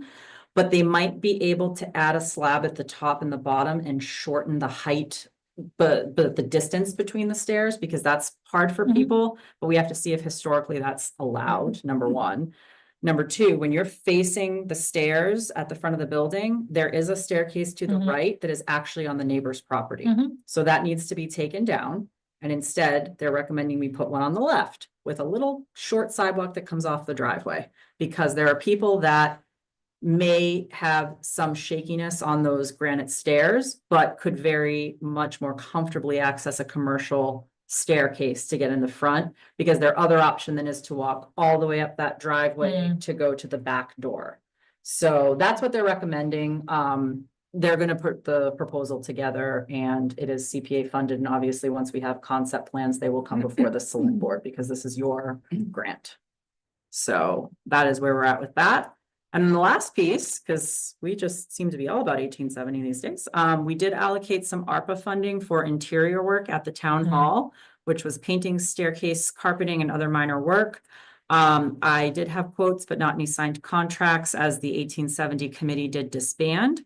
And now Apple has said, please do not touch the building. We love it just the way that it is. And if we get greenlit for a second or third season, we will be back. So I need more money, because we have problems.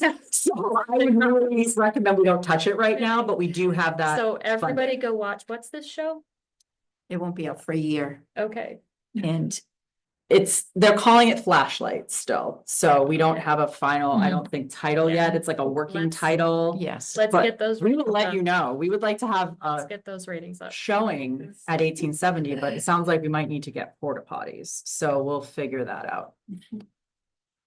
I know. Okay, on a lighter note, energy manager grants, Weston and Sampson have been awarded the contract for the consultant for our shared energy manager grant with Athol, North Brookfield, and Royalston.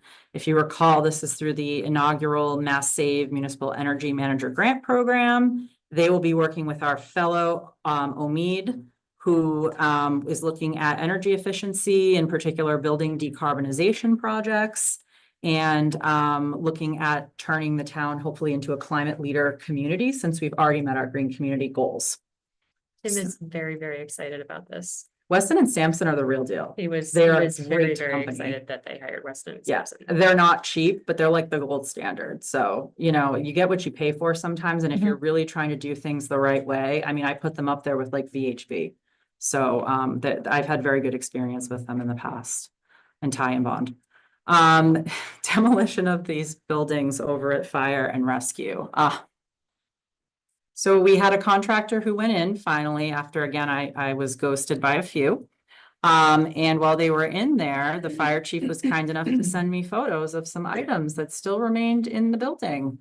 I have notified the Historical Commission, the Boy Scouts and the Lions Club. They have been sent the photos and informed they have until August 31st to remove the items, or they will be thrown away. They have had, since Margaret was here, so over 3 years at least, to remove those items, many, many opportunities. I don't know if some of them mysteriously got back in there. We have resecured the building because it appeared that somebody might have gotten in using a screwdriver to get around the lock. I can't make this stuff up. So anyhow, that's being taken care of, and we have moved one step forward. We found a company, SEC. They were on site last week. They did the lead and asbestos testing. And I have gotten a scope of work from them that we can put together with the demo quote, which the gentleman who was supposed to give it to me, unfortunately, had to go to a series of wakes and funerals and was unable to get it to me, which I totally understand. He has promised me by tomorrow, and then I can put the whole package together and get everything out. But yeah, it looks like there is not as much hazardous materials in there as we thought. So that piece, which I was really surprised about.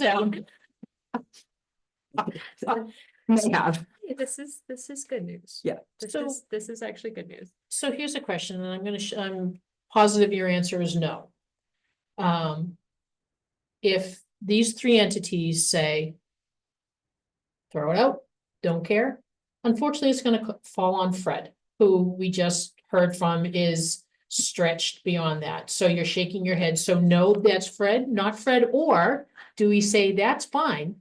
Fred will take it out, and here's our rate per hour for us to demolish, for us to take this out. So you're gonna pay. I had a different idea. I was gonna call like a 1-800-JUNK and split the bill 3 ways and send it to them.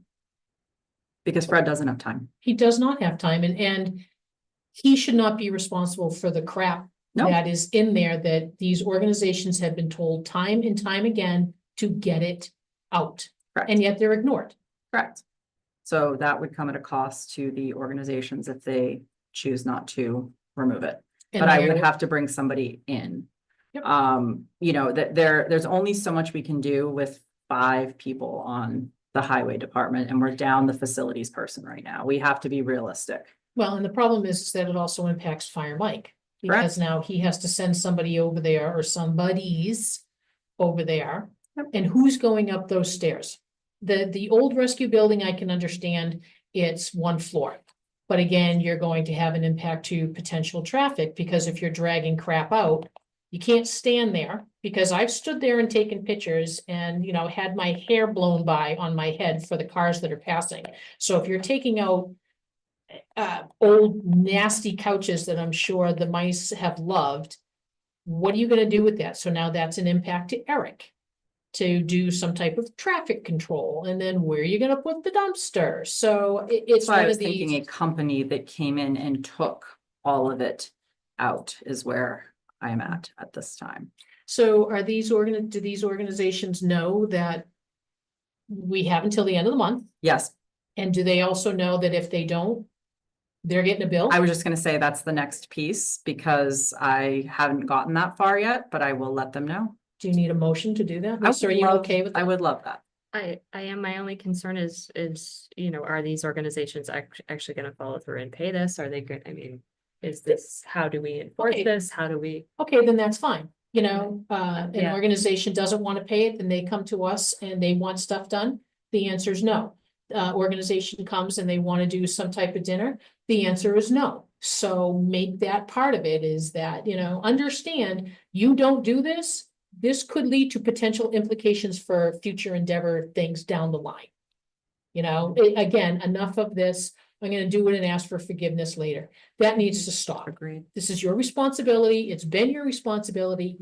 Take care of it. Step up and take care of it.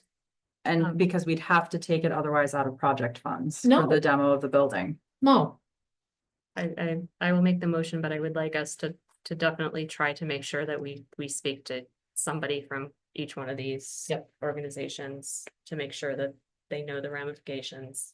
I will put it in writing. Yeah. So, and so sad, too bad on the sob stories and old value, and I will second it, and I'm sure you won't let me write the letter, but okay. Is there a motion? Is there all those in favor? I Aye.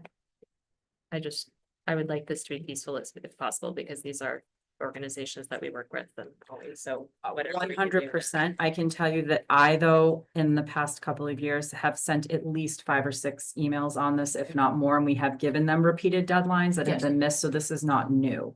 But agreed. I mean, I don't want to make it hostile in any means, but I too have sort of reached this point where we're 3 years in, and this is universal. This isn't just this issue, but I feel like the rules and expectations have been set, and yet we continue to have boards, committees, and organizations that ignore them. And I feel like I've been very clear, and it's just been challenging to get things done. Well, what bothers me is sneaking the crap back in the buildings.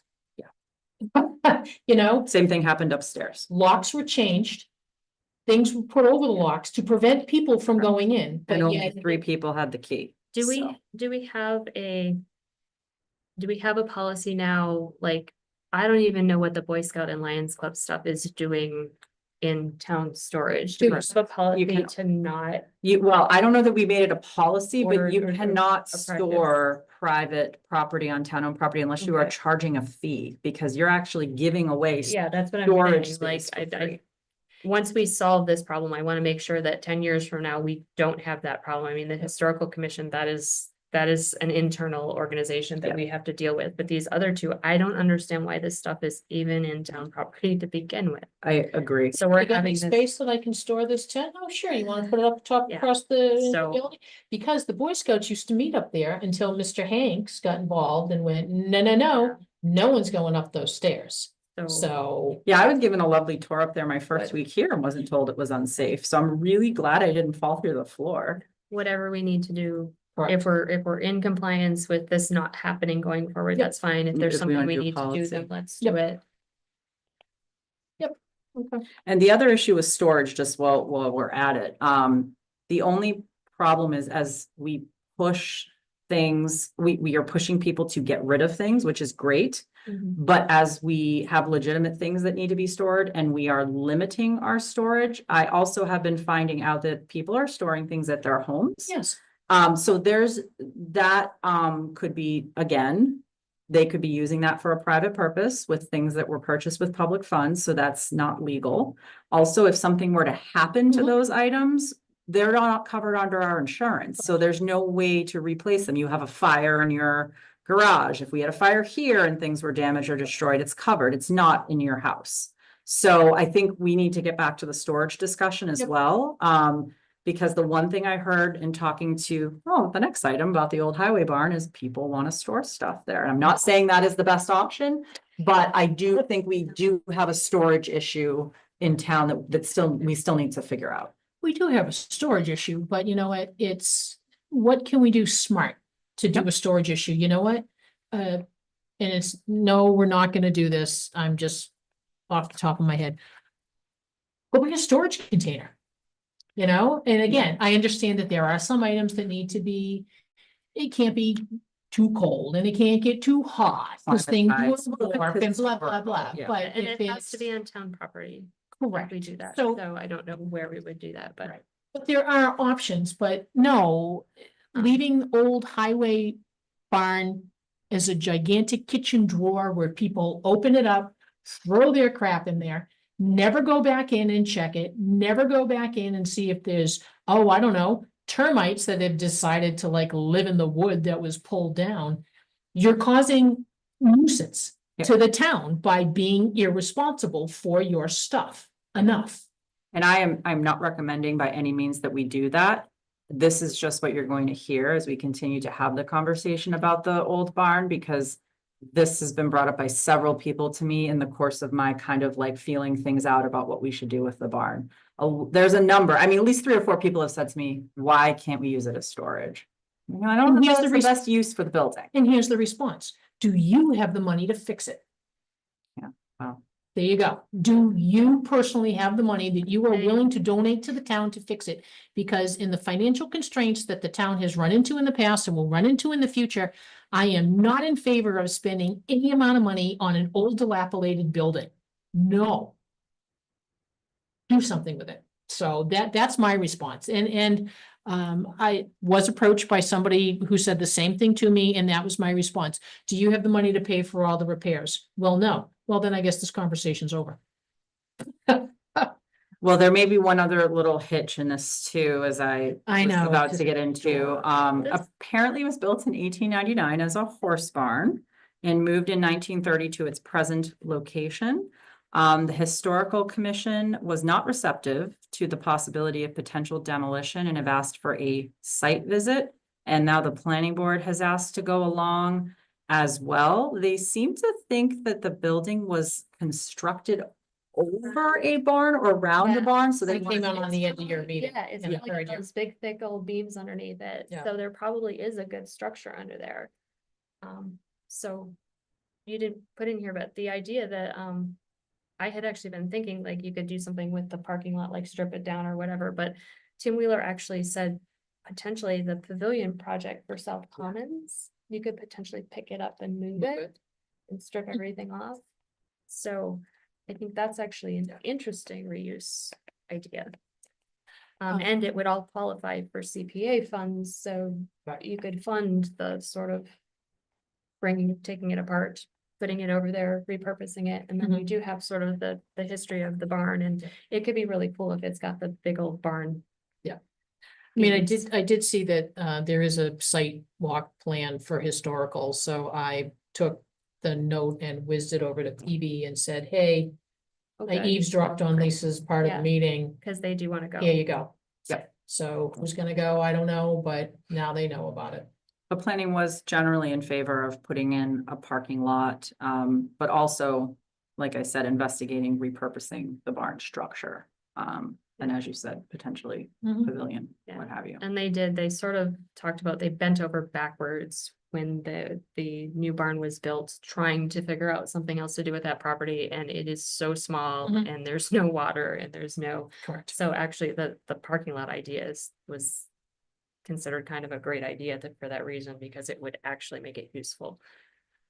Correct. And there's junk on that property that needs to go as well. Right. Okay. All right. What other exciting and more fun news do you have for us down the end of the table? Well, you know, I'm only on the 3rd page here. Oh, dear God.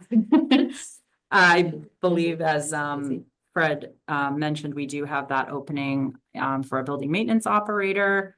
I've also received a copy of the recreation administrative coordinator job description and trying to work around summer schedules to get a meeting with personnel committee set up. Looks like it'll probably be early September, but I am gonna get back to everybody on that this week. Can I ask that we just see it after it's done? Because unfortunately, there was a giant black eye whizzed at the board when a comment was made in a public meeting of, I've never saw the job description. And I don't want it to happen again. So even if it's, you're good with it, personnel is good with it, changes have been made, rec is good with us with it, if it could just come for all of us to be like, all right. I Absolutely. just want to avoid black eyes and making us look silly because we're not part of the process. No, I think that, I mean, I can certainly include a draft at the next meeting. I would want to make sure that we get it finalized and approved for personnel first. So we'll just have to see timing wise how that lines up.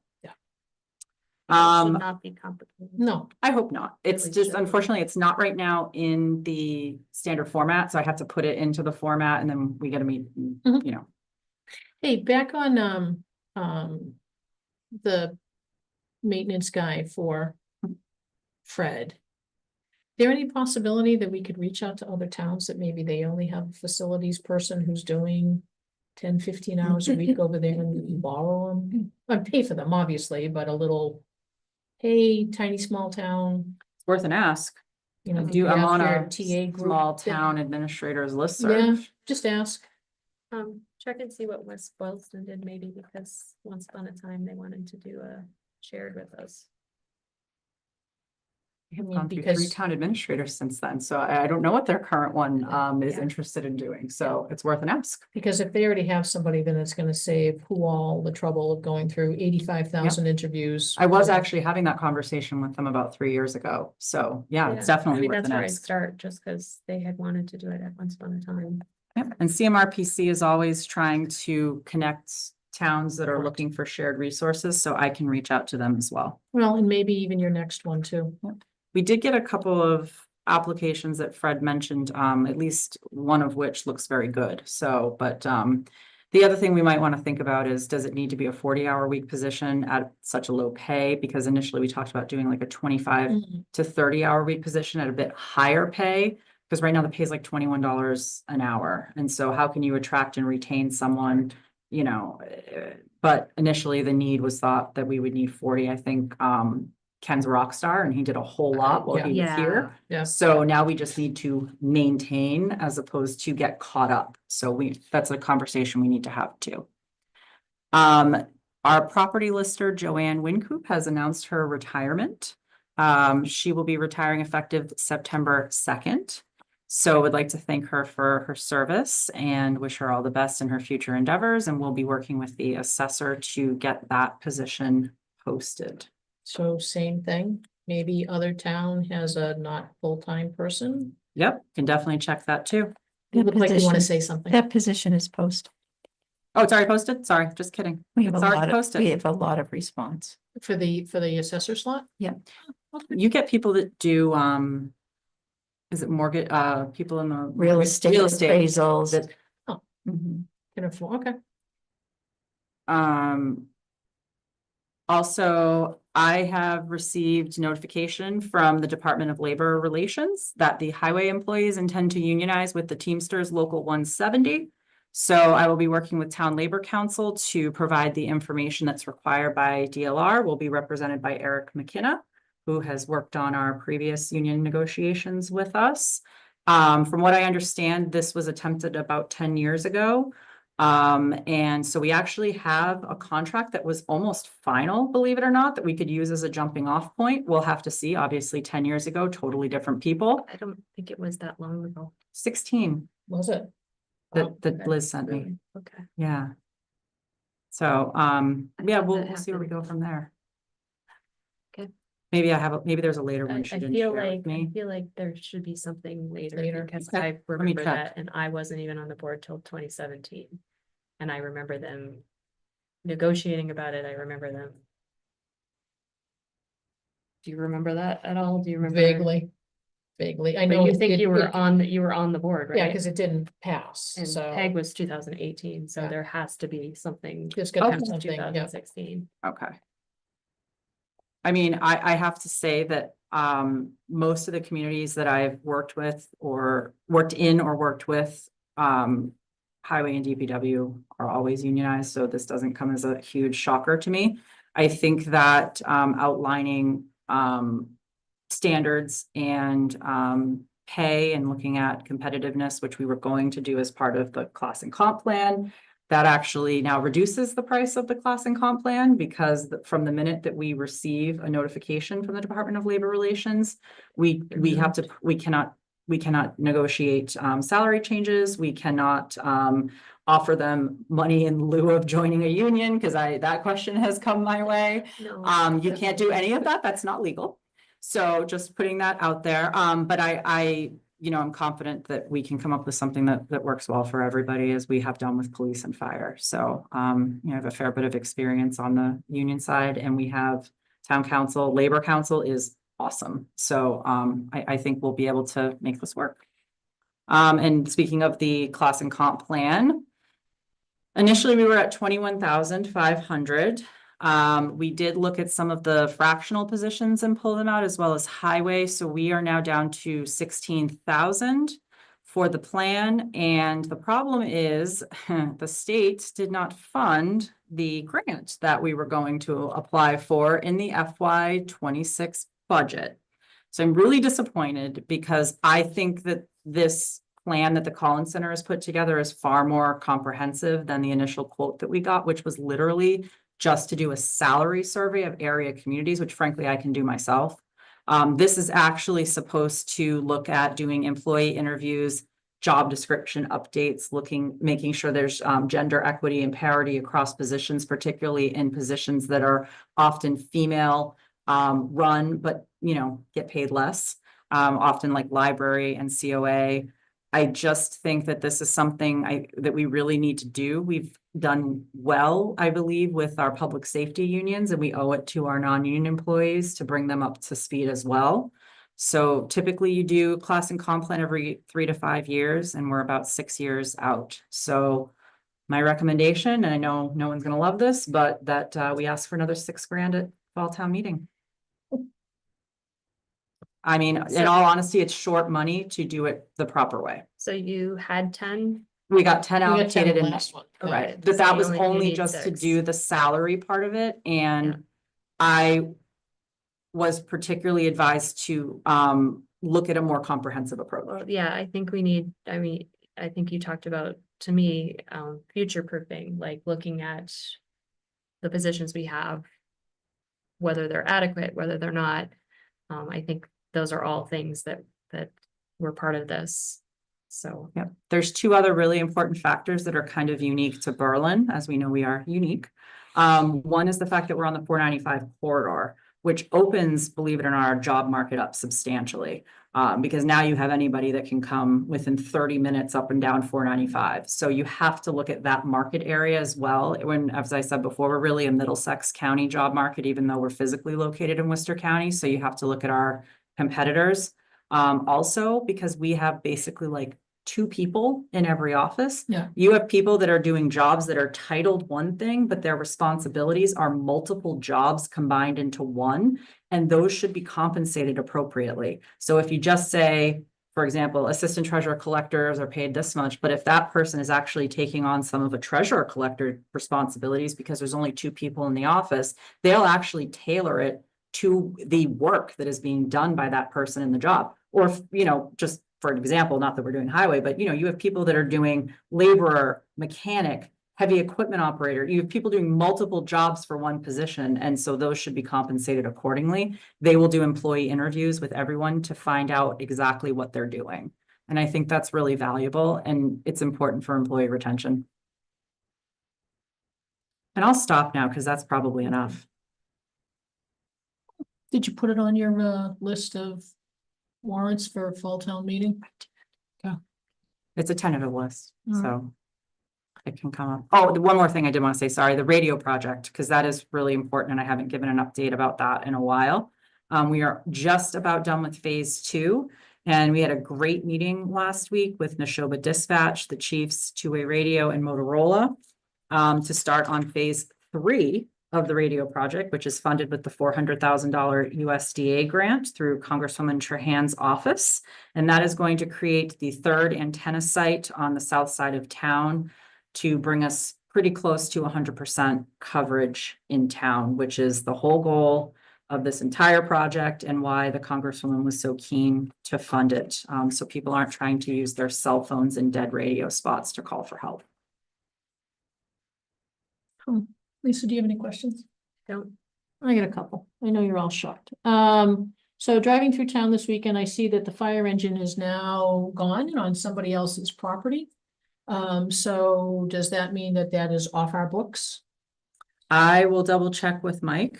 It's not sitting on town property anymore. It's on a private spot. You're so talking about the one that we sold on Garage. Are you Yeah. talking about? Yeah. Yep. Let me confirm that it's off the insurance.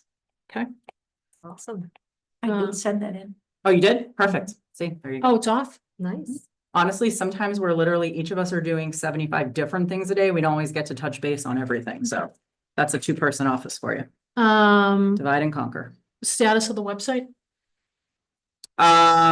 We are still working away on it. I don't know that he's done, but I know that you had made a comment about the assessor's page and working on getting that fixed. Did you have specific Oh, other no, ones? just overall, the whole town yeah, website. the Civics Plus upgrade from Drupal. Oh, yeah, let me check in with John, because I know that he's assigned us to a team, but they didn't give me a start date yet, so. And I believe we had to pay our annual fee first, which we have now done. All right, and then when we were talking about storage, a while ago, we had potentially talked, it seemed like the biggest committee that needed spot was rec. And in the town hall, 1870, where Sandra used to sit, is now just a dead office because she works from home and has a cell phone. Is there the possibility, I don't know what's in there. Is there the possibility that rec could move their items into there? They're all boxed, so they just need a spot. But again, the problem is I've got it at my house, I've got it at my work, I've got it in my garage.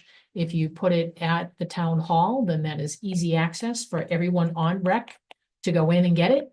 You know, they used to hold activities in the center of town, so that would have made it even better for them. I mean, now if they hold them down to school, it's a hop, skip, and a jump. But again, I don't want to put work on Fred. Honestly, I do not know what was in there. The last time I was in there, there were a couple cabinets and there was a desk. Yes. So I don't know if it's still in there. No, I don't believe that got done, unfortunately, before Mike left. But I wouldn't have a problem with rec putting items in there as long as the file cabinets are locked. My understanding is that's where it was kept. So let me check in with Sandra and just see Okay. if those file cabinets are locked and they want to start moving some things, only because Fred doesn't have the capacity I to know. start moving things out right now, and I don't even know where we put, someone needs to go through those files. Correct. So I imagine like rec could put it in the room in such a way that we could have access to those files if we Probably. need I mean, I them. know like the front room was cleaned out. There was an old broken desk that is now no longer in there, and there were some cabinets on the side that I think those are gone too. I just didn't know. I mean, the office is locked, so I'm thinking that there's something in Files. I'm there. thinking maybe people's payment information for things. That's why I'd want to make sure the cabinets were locked. Yeah, so if we Let me could check on that. just take a peek. Yep. And And I would love to see a more permanent solution, at least recommended that they look into that. Like I said, maybe see if they can use CPA funds to put something down on Berlin Memorial property or Yeah. something of that nature on South Common, just, because we don't want 1870 to turn To be the into catch-all. another to be the kitchen dumping floor. ground. Well, and that Um, actually, it's a really good point, because at one point I thought we were talking about like a Connex box down at the fields for that stuff. And I didn't know if that's something they have funding in the revolving fund to do. I know the last one that I sort of watched a little bit, and it sounded like they were actually doing really well on these Mhm. this year. Yeah, they've got an upcoming meeting. I'll ask. So, yeah, maybe that's. I like that because, you know, we were talking about not making interim solutions, like that would actually probably be a really good permanent solution, is, because I imagine that's where a lot of the stuff gets used. So, At the school. and there's a lot of, I think there's a lot of room down there. I mean, we have 10+ acres that the school is not on. So, That's all I have for questions. All right, hopefully the rest of the agenda is Okay. simpler. Right of first refusal, 23 Wheeler Hill Road. this is a really easy one. This is an affordable unit that is up for sale. The deed is protected as affordable in perpetuity. So unless the board would like to buy this with, I don't know what funding, I would love to have a motion to not purchase, to not entertain our right of first refusal. So moved. You didn't want to repeat that, did you? No, no, I did not. Seconded. All in favor? Aye. Aye, great. All right, easy peasy. Have we beaten 1870 Town Hall Sheriff Septic to death? Oh, yes. Okay. All right, scooting down to Berlin Memorial School Polling Place Memorandum of Understanding. Okay, so many thanks to Lisa for helping us pull this together. It has been given a cursory review by town council. I made a couple minor changes to it. Lisa, I added that additional language that you had wanted under section 3 operational considerations to to address how we would deal with the school if it was in session, you know, and that having the district inform the town at least 60 days prior to each election, whether there will be regular classes in session. And then if so, a joint written operations plan would be developed. But the goal was, and when we met with the schools, the goal would be if we can notify them far enough in advance, they would plan a professional development day. The challenge is they plan out in July for the following school year, a year in advance. So there may be times when that's just not feasible, or we may think we know the date or one or two of the dates, so they may The not be fall able to. primary in particular is a problem because they don't have to set that until February. Now, I think that something was just snuck in for the one coming up in Okay. the supplemental budget. So I think it's probably gonna be the first, but that doesn't always happen. So we just don't typically know in July. We will do our best. I mean, Yeah. we can only deal with the information that we are Yeah. handed, so it's not like we're And- sitting on it and waiting. Given how small things like the primary are, I really question, and so did the superintendent, whether the school needs to be closed for the municipal election or the primaries. Definitely for a presidential, because they're huge, but some of these other ones, they're so small and the traffic is Mhm. pretty light, so it may come to a point where we don't have to do that. Okay. So the one question I just had was under 7 points of contact. I recognize that the function is fully within elections. But for the purpose of the MOU, because the superintendent and I have worked hard to kind of establish that line of communication, I think it makes the most sense for it to be town administrator, superintendent, and then we can, if there's an issue with the agreement, we can funnel it out to our appropriate parties. But I just want to make sure the board was okay with that because it is an elections related document. But the actual polling place is under our sort of Mhm. purview, so I think that makes sense. Absolutely. And obviously I would not agree to anything without the notifying elections because I'm not going to make that decision. So it's just for the point of clarity, so we can make sure everybody involved gets notified. Alrighty. So if you are all amenable to the changes that I have made, I can send it over to the district, have them take a look at it and Because it'll have to go through their legal also. correct. So actually I might want to have our. Do you want to have theirs do it and then have? I us think give it a so, final because look? they're gonna have questions that our legal's gonna have to respond to, so rather than Yeah. pay for the extra time for our Yeah, legal so to look let at it them make first. Whatever Yeah. adjustments they need and then give it back. I'm trying us. to minimize our legal spending. Do you need a motion on this? I would love a motion to send this to the school committee for their review and comment. Motion to send it over to the superintendent for his review. Oh, yes. Seconded? All those in favor? Aye. Aye. All right. Dress code policy. Okay, you're up. I'm up. Or Kristen, you want? Well, one of you two down the end are up. I can take it. This is something that has kind of been on my mind since the beginning, and I know Lisa and I had a conversation about it, and recognizing the fact that we are trying to modernize, professionalize as an organization and make sure that we're always giving, the best, appearance that we can to the public. I do think that it is time to put a minimally, invasive dress code in place, if you will, with just some really basic parameters about what's acceptable and what's not acceptable. I really tried to balance and make it not overly cumbersome or overly harsh.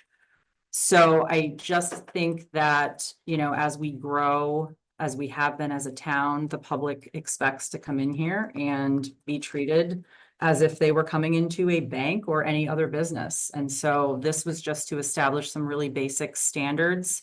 And it does give some discretion within it for a casual day. And obviously for departments that do things outdoors that are weather related, that need to have different things. And I did even put a note in here about like town shirts with logos, because I know we have inspectional services, or if someday we ever were to want to go to town polo shirts or things of that nature. So that's what I have. And I am going to give you that because that sort of slipped through. So I would like to change What did I a do? bit for. I'm giggling, and this is why I'm giggling. Ah, As it talks about athletic clothing designed for the gym or beach wear, including shorts, tank tops, sweatshirts, hoodies, Crocs, and flip-flops. And then leggings or stretch pants. But the second part says leggings are appropriate in certain contexts. That is so- correct, which they are, but if you're just wearing leggings. Yeah. Alone. I think that's a good way to clarify it though, because obviously if you come in a dress with leggings under it, we're not gonna be like, that's Like- totally inappropriate, go home. Yeah. And I use them in the winter because it's freezing in the winter. So if I wear a dress in the winter, I'm going to throw a pair of leggings under it. Yeah, So I mean, that's what I have. that's my only question, like about the hoodies, because sometimes it does get cold in here. There I would go for a cardigan. In a business casual, I Yeah. would go for a cardigan. I would also, if we were having an HVAC system issue or something and someone needed to throw a coat on or a hoodie Yeah. because it was a day it was broken, obviously you can make an exception. Correct. Okay. All right. Yeah, I'm fine. Do you want to swap it out and include the wording that clarifies the leggings can Yeah. be worn under things and Yeah. just not as a standalone Yeah. athletic wear? Yeah. And I certainly, just to clarify, I didn't want to put in anything that would necessarily cost people a lot of money to have to upgrade their wardrobes. This should be things that they have in their existing wardrobes. We are clearly, Thursdays are our Fridays, if you will, so I would designate that as a casual day. I think people wear dark jeans on Thursdays already anyways. I just think that we are, charged with engendering the public trust when they come in, and some of that is our appearance. And, if we're not dressed appropriately and, we look, not that I'm saying we do, but if, you don't look like you're dressed appropriately, sometimes it just doesn't give off that professional vibe. Yeah, and as I told Kristen, my hope is that we never have to actually use this or enforce That is it. my hope. I just think that you sort of need to have all the tools in your toolbox, and this was a tool in the toolbox. Yeah, I do not intend to run around and check people's outfits on a regular Yes, basis. yeah, I well, have I enough to talked about do. rulers, because Yeah, there was a if- piece in if- there, I'm like, she yeah. pulls out a ruler and checks people's skirts, we're gonna. Yeah, you know what, if you're doing that, then Kristen, I think that that's a more We got- serious we've got bigger conversation about- issues. Yes, about you spending time checking out what's on the t-shirt compared to stuff getting done. I do like the, that I can't wear pajamas or slippers. Come on, Lisa, come on. Yeah. But you see it in the grocery store. You do, and I Which is great. actually, I have to say, I was working professionally at Fidelity, and we had somebody who wore sandals with feathers on them, which I would never have seen it anywhere but the bedroom, so. Nope, not going there. All right, I'm good with Yeah, the wording change. She was super nice, super Ugh. nice. I will tell you too, one quick anecdote, because you just never know. Another town administrator about 5 to 8 years ago had a department head who in the summertime chose to not wear a shirt while serving residents at the window, and they were elected, so they didn't believe that rules applied to them. And not having had a dress code in place, it was really hard to be able to say, you may be elected, but this still applies to you. So we had, this is almost a safeguard for the future. Should something weird happen, we have it already on the books, and then you don't look like you're targeting one individual or another. All right, I'm okay. Sorry. I'm not trying to gross people out. Well, before you do that, I have a general question. So Yep. let's say that it is a volunteer group that's doing work in the town on a super hot day. This is an employee This dress is code. employee only. All right, then never mind. No, we can't. no. Okay, all right, No then. volunteers. Okay, then you're free. Okay, go ahead, make your motion Motion to approve. and second it. All those in favor? Aye. You'll be bringing this up at the department head meeting to Yeah. get input and stuff like that, and then Acclimate as if there's needed. anything Yeah, that needs as to be. needed, make bring it it back. Well, bring it this will back. go to our September department head meeting and bring it back with any changes that we come up with.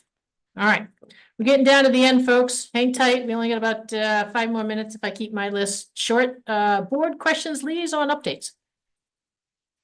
Okay, we covered the planning board meeting that I went to.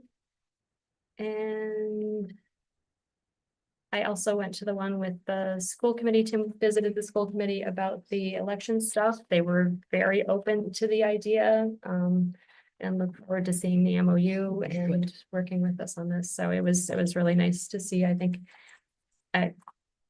my hope is that this also builds larger community. So.